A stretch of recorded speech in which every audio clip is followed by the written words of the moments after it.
நம்ம சேனல்ல பயோகிராஃபிலாம் பாக்குறோம். அந்த வகையில இன்னைக்கு யாரோட பயோகிராஃபி எல்லாருமே தான் போச்சு கெஸ் பண்ணிருப்பீங்க. ஆமாங்க, செல்லம்மா சீரியலோட நியூ மேகாவை பத்தி தான் நம்ம எல்லாருமே இந்த வீடியோல பார்க்க போறோம்.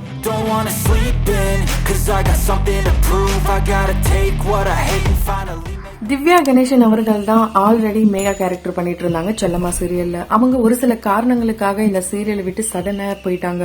அவங்க போனதை நினைச்சு பல பேரும் வருத்தத்துல இருக்காங்க. ஏன்னா மேகா கேரக்டர் ரொம்ப கரெக்டாவும் ரொம்ப ரூடாவும் பண்ணிட்டு இருந்தாங்க திவ்யா கணேஷ். ஆல்ரெடி அவங்க பாக்கியலட்சுமி சீரியல்லையும் இருக்காங்க. அதுல ஜெனியா நம்ம எல்லாருக்குமே தெரியும். இப்போ இந்த சீரியல்ல மேகாவா வந்தாங்க. ஆனா யாருமே எதிர்பார்க்காத வகையில போயிட்டாங்க. அவங்க போனது நிறைய பேருக்கு வருத்தமா தான் இருக்கு. இவங்களுக்கு பதிலா இவங்கன்னு சொன்னதுக்கு அப்புறம் தான் இவங்க போயிட்டாங்களான்னு நிறைய பேருக்கு தெரிய வந்தது. ஏன்னா அந்த அளவுக்கு எல்லாருக்குமே ஃபேவரட் பர்சனா இருந்தாங்க. சோ இதுக்கப்புறம் என்ன நடக்கும் போது, மேகாக்கும் சித்துக்கும் திருமணம் நடக்குமா இல்லையா, இல்ல செல்லம்மாவை கல்யாணம் பண்ண போறாரா, ஏன்னா இப்பதான் கிணத்துக்குள்ள எல்லாம் விழுந்திருக்காரு. இது போல நிறைய இன்ட்ரெஸ்டிங்கான சீக்வன்ஸ் எல்லாமே நமக்கு காத்துட்டு இருக்கு.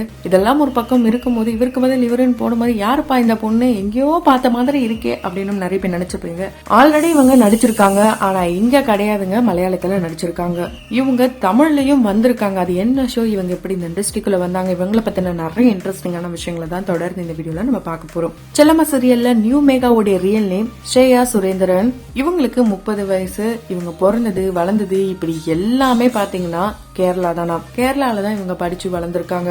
சின்ன வயசுல இருந்து ஒரு ஆக்டிங் மேல ஒரு மோகம்னே சொல்லலாம். மாடலிங்க்கு போனா கண்டிப்பா நம்ம வேற லெவல்ல போலாம் அப்படிலாம் கூட நினைச்சுதான் இவங்க அப்பவே மாடலிங் எல்லாம் போயிருக்காங்க. இவங்க மாடலிங்ல இருக்கும் போதே இவங்களுக்கு விஜேவா இருக்கிறதுக்கான வாய்ப்புகள் வந்திருக்கு. இவங்களுடைய ஃப்ரெண்ட்ஸ் மூலமா தான் அந்த வாய்ப்பும் வந்திருக்கு. நிறைய ஆடிஷன்ஸ் எல்லாம் அட்டென்ட் பண்ணிருக்காங்க. அப்படி அட்டென்ட் பண்ணி அங்க இருக்க சூர்யா மியூசிக், அதாவது இங்க எப்படி சன் மியூசிக் இருக்கோ அதே மாதிரி அங்க சூர்யா மியூசிக் இருந்திருக்கு. அங்க விஜய் இங்க ராகேஷ் எப்படி இருக்காரோ அதே மாதிரி அவர் அங்கேயும் வந்து நிறைய விஷயங்கள் பண்ணிருக்காரு.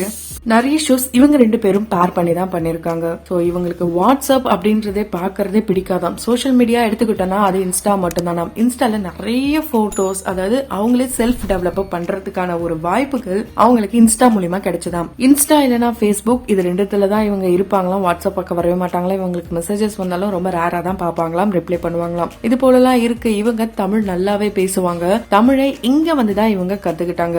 ஆமாங்க, இங்க வந்தாங்கன்னா நடிக்கிறதுக்காக வரலாங்க, ஒரு ரியாலிட்டி ஷோக்காக வந்தாங்க. அதாவது இவங்க மாடலிங் பண்ணும்போது இவங்களுக்கு ஆரியானா ரொம்ப பிடிக்கும். குறிப்பா தளபதி விஜய் அவர்களோட ஃபேன் சொல்லலாம். நிறைய ரீல்ஸ் ராகேஷ் கூட சேர்ந்து இவங்க தளபதி விஜய் அவர்களுடைய பாடலுக்கு தான் ஆடி இருக்காங்க.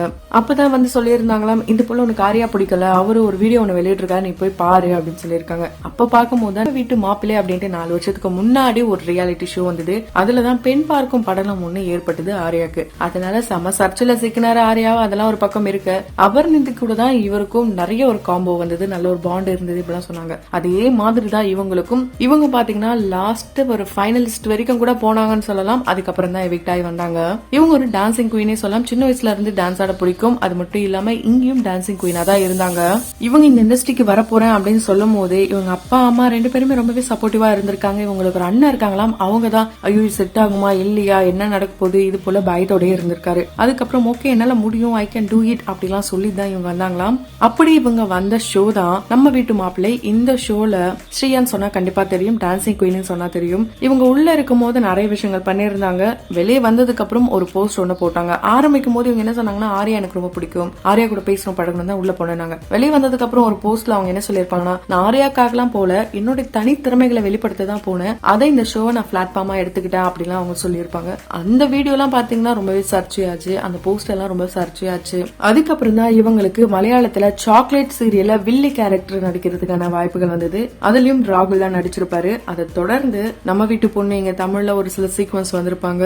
இப்போ ஃபுல் வில்லியாவே களமிறங்கி இருக்காங்க செல்லம்மா சீரியல்ல. சோ வீட்டு மாப்பிள்ளை இவங்களை யாருக்கெல்லாம் ஞாபகம் இருக்கு, உங்களுக்கு ஞாபகம் இருந்தா கமெண்ட் பாக்ஸ்ல கமெண்ட் பண்ணுங்க. இவங்களுடைய ரோல் எப்படி இருக்க போகுதுன்றத வெயிட் பண்ணி பார்க்கலாம். சோ தொடர்ந்து பயோகிராஃபில பார்த்து என்ஜாய் பண்ணணும்னு நினைச்சீங்கன்னா உடனே நம்ம சினி சமூகம் சேனலை சப்ஸ்கிரைப் பண்ணிட்டு பக்கத்துல இருக்க பெல் ஐகானை மறக்காம பிரஸ் பண்ணிடுங்க.